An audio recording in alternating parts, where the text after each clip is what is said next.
salam sejahtera bagi kita semua. Perkenalkan, saya Hilma Yasmi, SSDMKes.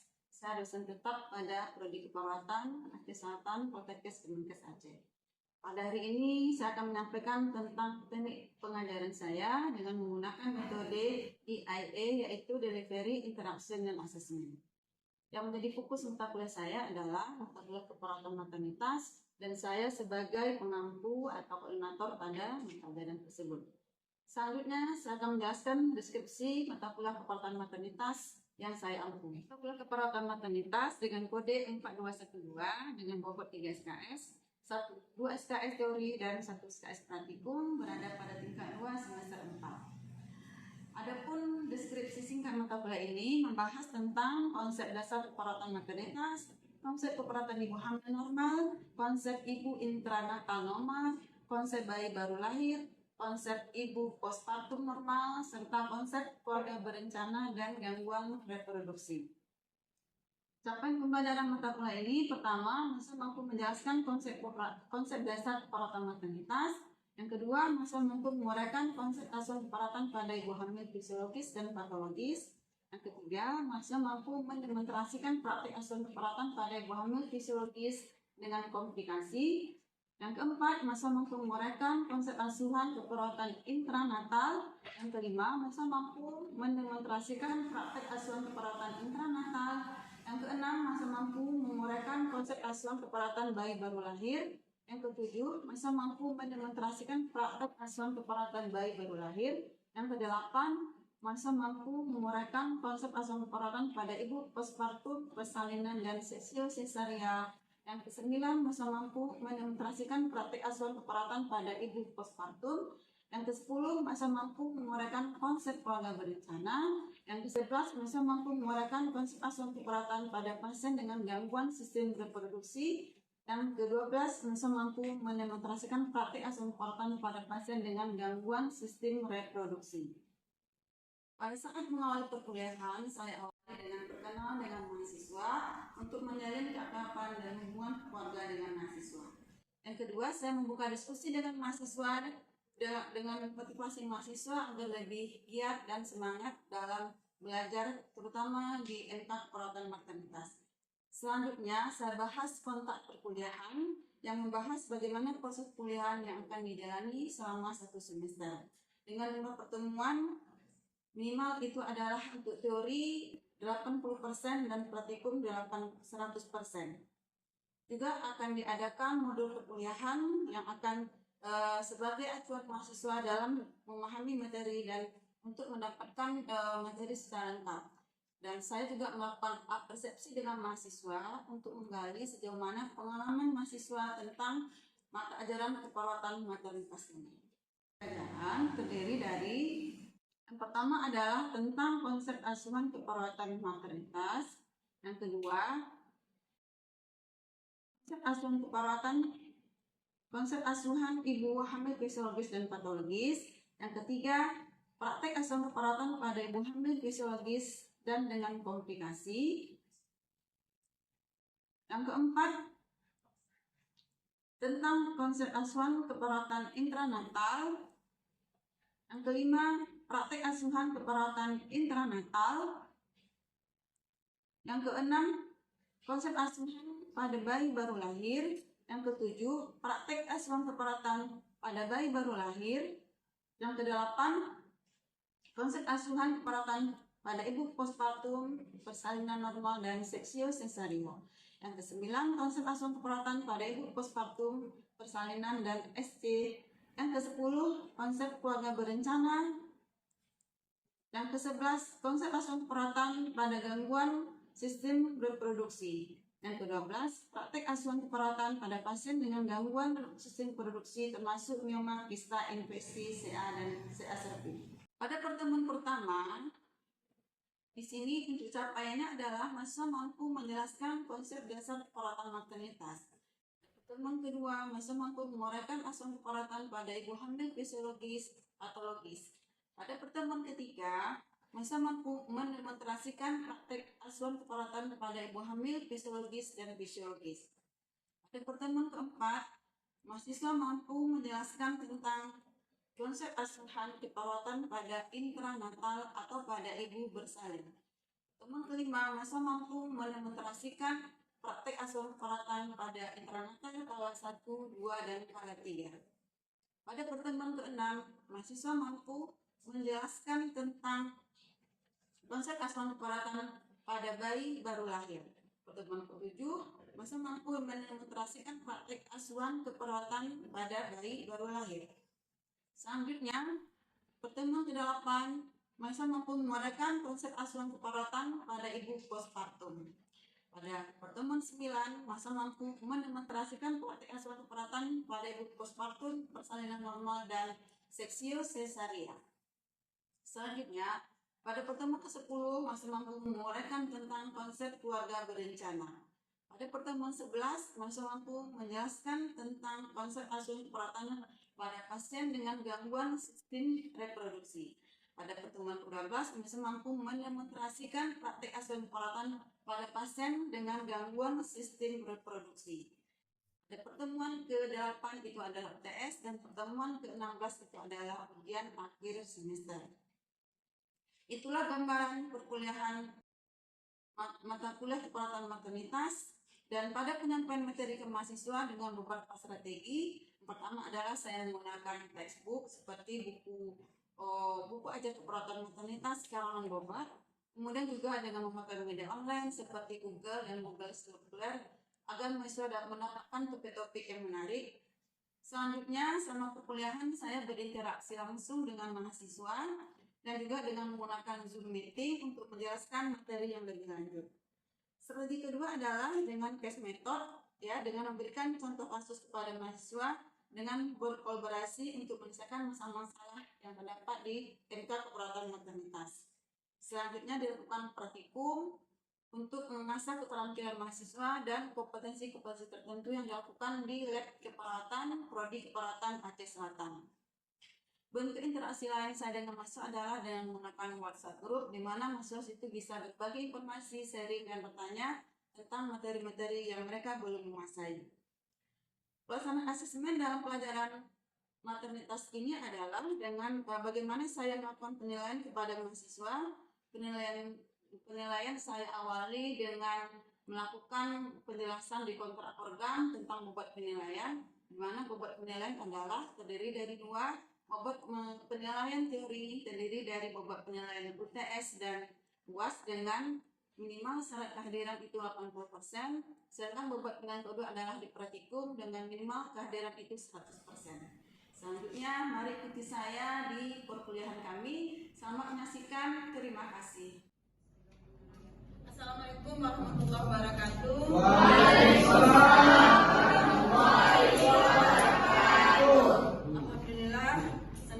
Hari ini saya ketemu lagi dengan mahasiswa sekalian di tingkat 2 semester 4 dalam mata pelajaran keperawatan komunitas. Seperti perjanjian kita kemarin, hari ini saya akan menjelaskan tentang pengkajian di Unipas, ya, dan ini salah satu materi di ASKEP INC atau Intranatal Care. Sebelum itu masuk menjelaskan tentang pengkajian Unipas, kita akan berdiskusi dulu, sharing pengalaman. Ada yang pernah melihat orang bersalin? Ada yang pernah menolong persalinan di sini waktu praktek? Nah, kira-kira apa saja tanda-tanda orang bersalin itu? Coba siapa? Di tangan? Nabila, coba Nabila.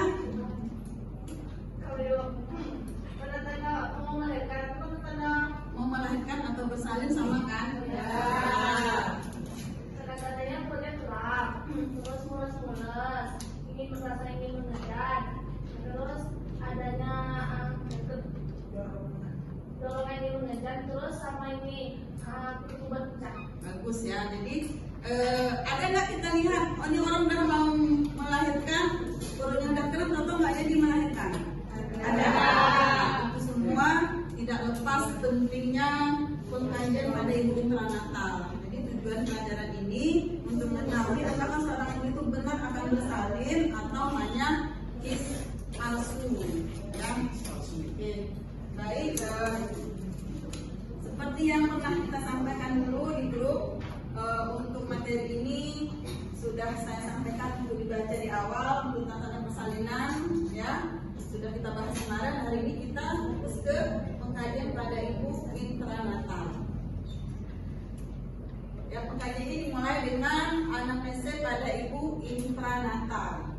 Pada saat seorang yang bersalin, ada hal yang harus kita tanya. Yang pertama adalah identitas pasien tentunya, ya, terutama nama sudah jelas, usia ini kaitannya untuk menentukan apakah dia termasuk yang berisiko resi atau tidak, ya. Kemudian paritas, apa paritas? Anda masih ingat? Paritas adalah ya, Nadir, jumlah anak yang pernah dilahirkan. Jadi ibu ini dia paritasnya rendah, anaknya baru 1 atau 2, atau paritasnya tinggi. Kalau paritas tinggi nanti bisa ke resiko tinggi. Kemudian keluh utama, karena tadi seperti yang disampaikan oleh kawan kalian bahwa ibu yang ingin bersalin itu pasti ada keluh utamanya. Yang jelas pertama adalah adanya kontraksi, terus apa disebut juga dengan his, ya. Nah, kontraksi ini dia harus teratur, kemudian kontraksi atau durasinya lebih lama, waktunya juga lebih singkat. Kemudian ada keluar air, bukan air seni ya, tapi adalah air keluar. Kemudian adanya perdarahan. Kemudian yang kedua ditanyakan riwayat kehamilan. Berapa usia kehamilannya? Kalau orang melahirkan berapa usia kehamilannya rata-rata? 9 bulan 10 hari atau 34 sampai 38 minggu. Riwayat antenatal. Berapa minimal pemeriksaan antenatal pada ibu hamil? Berapa kali? Antenatal? 4 kali minimal, ya, ada keempatnya. Di pemeriksaan pertama pada trimester 1 sekali, trimester 2 sekali, dan trimester 4 2 kali minimal, ya. Terus komplikasi dan status janin. Status janinnya apakah sehat ditandai dengan DJJ. DJJ normal berapa? 110 sampai 160 kali per menit. Kemudian riwayat persalinan sebelumnya. Kalau kita tahu ibunya, ibu anak berapa bu? Anak kedua. Sebelumnya lahirnya lewat apa bu? Sebelumnya normal atau sesar. Kemudian riwayat penyakit lain, apakah ibu mengalami misalnya hipertensi, adanya anemi, atau adanya penyakit-penyakit lain seperti diabetes mellitus, yang itu akan mempengaruhi bagaimana keadaan ibu janinnya dan juga proses persalinan yang akan dialami. Oke, untuk slide ini ada yang mau ditanyakan? Ada, lanjut ya. Nah, setelah wawancara tadi yang pertama, kita akan masuk tentang pemeriksaan fisik pada ibu intranatal. Ini paling yang penting, ya. Pemeriksaan fisik diawali dengan head to examination atau pemeriksaan dari misalnya di sini adalah tentang kepala, apa yang dilihat, status mental, tanda dehidrasi dan kelelahan. Nah, tanda dehidrasi, di mana kita tahu bahasanya dehidrasi? Pertama di kepala, di mata apa? Orang dehidrasi. Kemudian mata sendiri dilihat adalah adanya anemi dan difteri. Angka pemeriksaan ibu itu masih tinggi di pendarahan. Kapan dikatakan pendarahan? Kalau pendarahannya itu di atas 500 ml. Nah, disebut dengan PPH. Apa PPH? Hemoragik. Kapan dikatakan PPH? Kalau pendarahannya itu di atas 500 ml. Kemudian penyebabnya ada 4T. yang mengapa tadi di Indonesia khususnya AKI tinggi? Pertama adalah trauma. Tonus ini adalah kontraksi uterus atau his, ya. His itu harus kuat. Kalau hisnya lemah, itu namanya bisa nanti atom uteri atau hisnya yang lemah ini akan menghambat persalinan. Terutama pada ibu yang habis melahirkan, yang hisnya harus kuat ya untuk menjepit pembuluh darah yang terbuka dan putus pada tempat bekas melekatnya plasenta. Selain ini ada yang bertanya? Ya silahkan Salma. Assalamualaikum warahmatullahi wabarakatuh. Waalaikumsalam. Perkenalkan, nama saya Salma Sabila. Saya ingin bertanya, bagaimana cara mendeteksi perdarahan pada ibu bersalin? Oke, bagus sekali pertanyaannya. Kita beri aplaus dulu. Ya, pertanyaannya adalah bagaimana cara mendeteksi terjadinya perdarahan postpartum. Ya, jadi karena perdarahan ini merupakan faktor yang sangat penting yang kalau dalam hitungan menit saja kita terlambat mendeteksi bisa menyebabkan kehilangan nyawa. Ya, karena jumlah darah kita cuma berapa liter? Sekitar 4 sampai 5 liter. Ini aja perdarahan setengah liter. Ya, jadi dalam hitungan menit. Nah, salah satu cara untuk mendeteksinya adalah dengan melihat pertama dengan melihat pembalut. Ya, itu kalau pada setelah melahirkan nanti pembalutnya itu ditimbang sebelum dipakai, kemudian setelah setengah jam itu ditimbang lagi. Setiap penambahan 1 gram itu dia 1 cc. Atau dilakukan dengan menampung pendarahannya di DPK. Jadi ibu yang habis melahirkan ditampung pendarahannya tanpa melalui pembalut, nanti di situ dilihat dan ukur berapa pendarahan yang terjadi. Di samping itu juga kita lihat dari tanda-tanda vital. Apa tanda-tanda vital yang berpengaruh terhadap hipovolemik? Apa? Terdapatnya nadi yang kecil dan cepat dan dalam. Nadinya terdapat dalam dan cepat.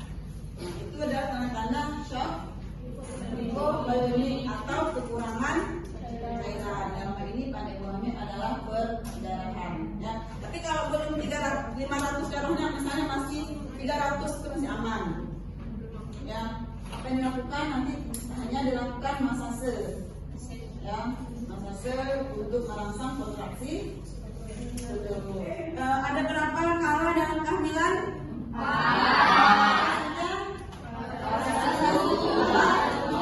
Pembukaan. Mulai dari pembukaan 0 sampai 10. Oke. Cepat versi kala 2.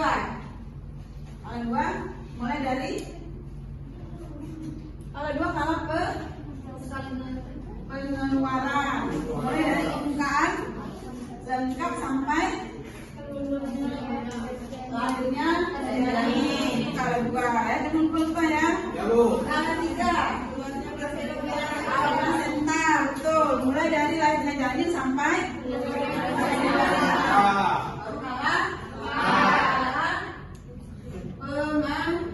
pemanasan tawar.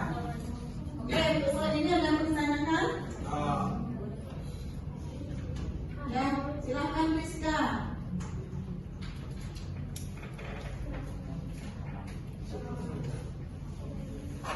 Assalamualaikum warahmatullahi wabarakatuh. Saya ingin bertanya kepada Ibu, apa saja contoh komplikasi pada kehamilan pada saat melahirkan? Ya bagus pertanyaannya, kita beri aplaus dulu. Komplikasi pada kehamilan. Anda yang bisa jawab? Ayo, apa kira-kira komplikasi atau masalah yang muncul pada kehamilan? Ayo, siapa yang mau jawab? Coba Rani, apa Rani? Misalnya perdarahan saat kehamilan. Apa lagi? Hipertensi, betul. Apa lagi? lagi? Adanya penyakit anemi dalam kehamilan. Ya. Nah, hipertensi ini melekat pada ibu hamil. Kenapa? Karena dia misalnya pada saat sudah hamil dia tidak hipertensi, pada saat kehamilan itu nanti tiba-tiba tensinya naik, terutama pada trimester kedua. Itu sering disebut dengan apa? Preeklamsi. Ya, kalau dia kena hamil dia naik tensinya.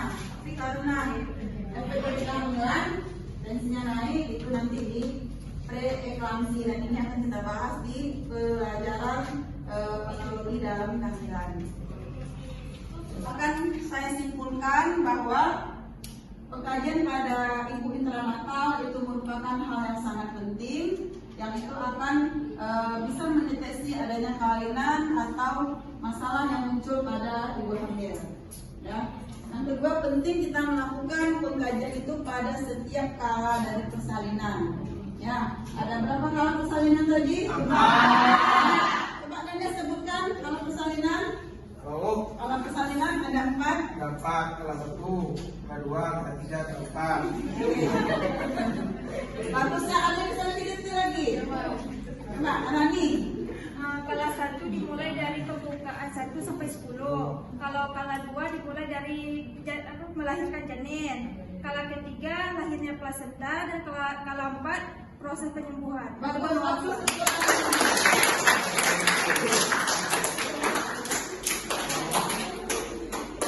Hari ini pesan saya, jangan lupa baca lagi materi yang sudah disampaikan, dan jangan lupa menonton video persalinan yang sudah bisa di grup. Kalau ada masalah silahkan nanti tanyakan di grup dan akan kita diskusikan pada pertemuan selanjutnya. Baik, demikian pertemuan hari ini. Terima kasih atas perhatian. Mohon maaf atas kekurangan.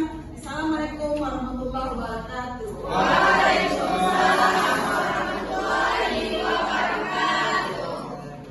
Penyampaian PDD, UKTP atau pernyataan diri dosen dalam unjuk kerja Tridharma Perguruan Tinggi bidang pengajaran.